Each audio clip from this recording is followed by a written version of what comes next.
മറ്റൊരു വാർത്തയിലേക്ക് വരികയാണ്. ശബരിമല സ്വർണ്ണക്കവർച്ച കേസിൽ VSSCയിൽ നടത്തിയ ശാസ്ത്രീയ പരിശോധനാ ഫലം പ്രത്യേക അന്വേഷണ സംഘത്തിന് കൈമാറി. ഇന്നലെ സീൽ ചെയ്ത കവറിൽ ശാസ്ത്രീയ പരിശോധനാ ഫലം കൊല്ലം വിജിലൻസ് കോടതിയിൽ നൽകിയിരുന്നു. തിങ്കളാഴ്ച ഈ റിപ്പോർട്ട് SIT ഹൈക്കോടതിയിൽ സമർപ്പിക്കും. 15 സാമ്പിളുകളാണ് പരിശോധിച്ചത്. ശബരിമലയിൽ ഇപ്പോഴുള്ളത് പഴയ സ്വർണ്ണപ്പാളികൾ തന്നെയാണോ എന്നതിൽ വ്യക്തത വരുത്താനും ഈ അന്വേഷണ റിപ്പോർട്ട് നിർണായകമാണ്. പാളികളുടെ കാലപ്പഴക്കവും അതിലെ സ്വർണത്തിൻ്റെ അളവുമാണ് ശാസ്ത്രീയമായി പരിശോധിച്ചത്.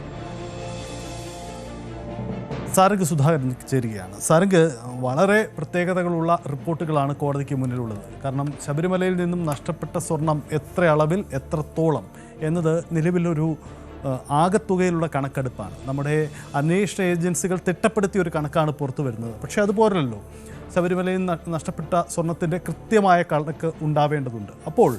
ഇപ്പോൾ ഈ ശാസ്ത്രീയ പരിശോധനയിലൂടെ തെളിയിക്കപ്പെടുന്നത് എന്തൊക്കെ വിഷയങ്ങളിൽ ആണ് വ്യക്തത വരുത്താൻ പോകുന്നത്? ഒപ്പം ഇത് കേസിൻ്റെ തുടർഭാവിയെ, ഈ അന്വേഷണത്തെ എങ്ങനെ സ്വാധീനിക്കും? സാറേ സജിത്ത്, തീർച്ചയായും തുടക്കം തൊട്ട് തന്നെ ഉണ്ടായിരുന്നൊരു വിഷയമായിരുന്നു ശബരിമലയിൽ നിന്നും എത്രത്തോളം സ്വർണം നഷ്ടപ്പെട്ടു എന്ന കാര്യത്തിൽ ഒരു കൃത്യതയില്ലാത്തത്.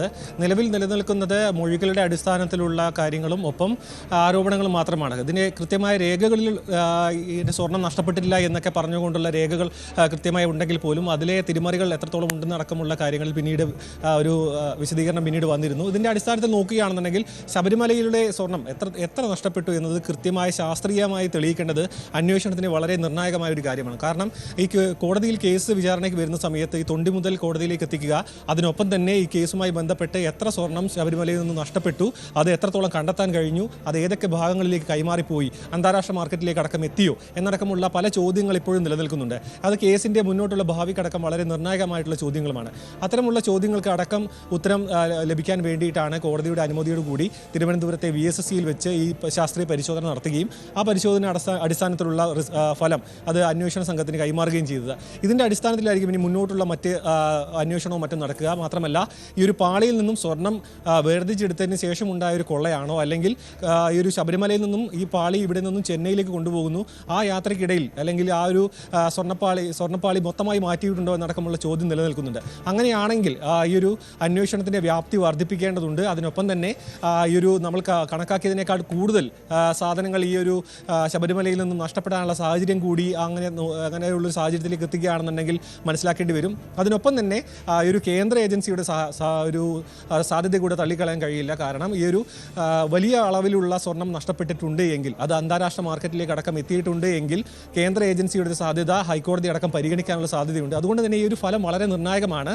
എത്ര അളവിലുള്ള സ്വർണം നഷ്ടപ്പെട്ടു, അത് ഏത് രീതിയിൽ വേർതിരിച്ചെടുത്തു, അത് ആരുടെയൊക്കെ കൈകളിലേക്ക് എത്തി, ആ ഒരു ചോദ്യം നിലനിൽക്കുന്നു. അതിനൊപ്പം തന്നെ ഇതിന് പിന്നാമ്പുറത്ത് നിന്നവർ, ഗൂഢാലോചനയിൽ പങ്കാളികളായ ആൾക്കാർ ആരൊക്കെ, ഇപ്പോൾ ദേവസ്വം ബോർഡുമായി നേരിട്ട് ബന്ധപ്പെട്ട സ്പോൺസർമാരും ഒപ്പം ബോർഡ് അംഗങ്ങളും പ്രസിഡന്റ് അടക്കമാണ് അറസ്റ്റിലായിരിക്കുന്നത്. ഇതിന് രാഷ്ട്രീയ പിന്തുണ ലഭിച്ചിട്ടുണ്ട്. മാത്രമല്ല, മറ്റ് സംസ്ഥാനങ്ങളിൽ അടക്കമുള്ള കൃത്യമായ പിന്തുണ ലഭിച്ചിട്ടുണ്ട്. ഇത് ഏതൊക്കെ മാർക്കറ്റിലേക്ക് എത്തിയിട്ടുണ്ടെന്നൊരു ചോദ്യം നിലനിൽക്കുന്നു. അങ്ങനെയുള്ള ചോദ്യങ്ങൾക്കെല്ലാം ശാസ്ത്രീയ അടിത്തറയോട് കൂടിയുള്ള ഒരു പിൻബലത്തോടെ അന്വേഷണം മുന്നോട്ട് പോകണമെങ്കിൽ ഈ ഒരു ഫലത്തിന്റെ അടിസ്ഥാനത്തിൽ മാത്രമേ സാധിക്കുകയുള്ളൂ. സജി,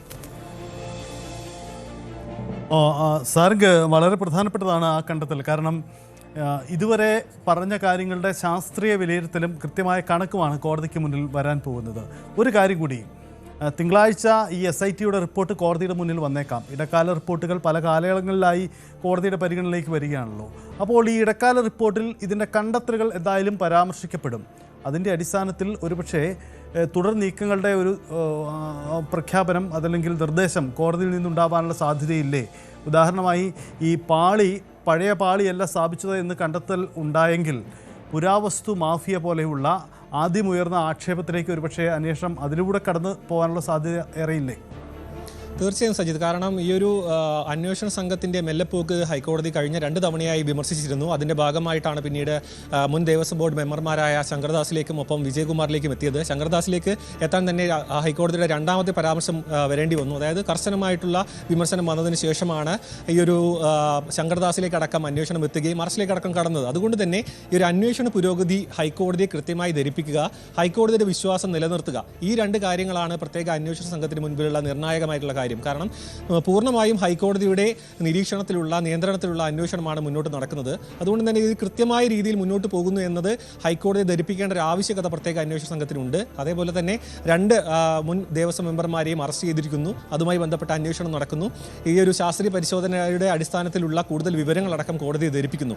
അങ്ങനെ അത്തരത്തിൽ നോക്കുകയാണെന്നുണ്ടെങ്കിൽ അന്വേഷണം കൃത്യമായ ദിശയിൽ കൃത്യമായ വേഗതയിൽ മുന്നോട്ട് പോകുന്നു എന്ന് കോടതിയെ ധരിപ്പിച്ചുകൊണ്ട് കൂടുതൽ സമയവും, അതായത് ഇതിൻ്റെ ഗൂഢാലോചനയുടെ ചിത്രങ്ങളിലേക്കും ഈ സ്വർണം എവിടെയൊക്കെ പോയി ഈ ഒരു തൊണ്ടിമുതൽ കണ്ടെത്തുക എന്നടക്കമുള്ള കാര്യങ്ങളിലേക്ക് കടക്കാൻ ഹൈക്കോടതിയുടെ ഒരു വിശ്വാസ്യത നേടിയെടുക്കേണ്ടത് അത്യാവശ്യമാണ്. അത്തരം കാര്യങ്ങളിലേക്ക് കടക്കാനുള്ള ഒരു തുടർ നീക്കങ്ങളുടെ ഭാഗമായിട്ടായിരിക്കും ഇനി തിങ്കളാഴ്ച ഈ റിപ്പോർട്ട് സമർപ്പിക്കുക. അതിനൊപ്പം തന്നെ സൂചിപ്പിച്ചതുപോലെ തന്നെയുള്ള ഈ ഒരു പാളി അത് മാറ്റി വെച്ചിട്ടുണ്ട് എങ്കിൽ അന്താരാഷ്ട്ര പുരാവസ്തു തട്ടിപ്പുകളുടെ പല ഭാഗങ്ങൾ, അതായത് പല വിമർശനങ്ങളും പല ആരോപണങ്ങളും ഒപ്പം വെളിപ്പെടുത്തലുകളും ഉണ്ടായിരുന്നു.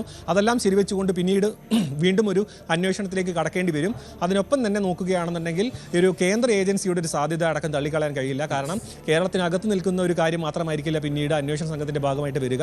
അതടക്കം ഹൈക്കോടതി തിങ്കളാഴ്ച വരുന്ന റിപ്പോർട്ടിന്റെ അടിസ്ഥാനത്തിൽ തീരുമാനിക്കും. സജിത്ത്, അതാണ് സാരംഗ് സൂചിപ്പിച്ചതാണ് പ്രധാന ഘടകം. കാരണം SITയുടെ കണ്ടെത്തൽ അല്ലെങ്കിൽ ഈ VSSCയുടെ റിപ്പോർട്ടിലെ ഗുരുതര പരാമർശങ്ങളുണ്ടെങ്കിൽ അത് CBI പോലെയുള്ള ഏജൻസികൾ ഇതിലേക്ക് കടന്നു വരാനുള്ള സാധ്യത തള്ളിക്കളഞ്ഞുകൂടാ. ഒരു പക്ഷേ കോടതി തന്നെ നേരിട്ട് ആ നിർദ്ദേശം കൈമാറാനുള്ള സാധ്യതയും ചെറുതല്ല.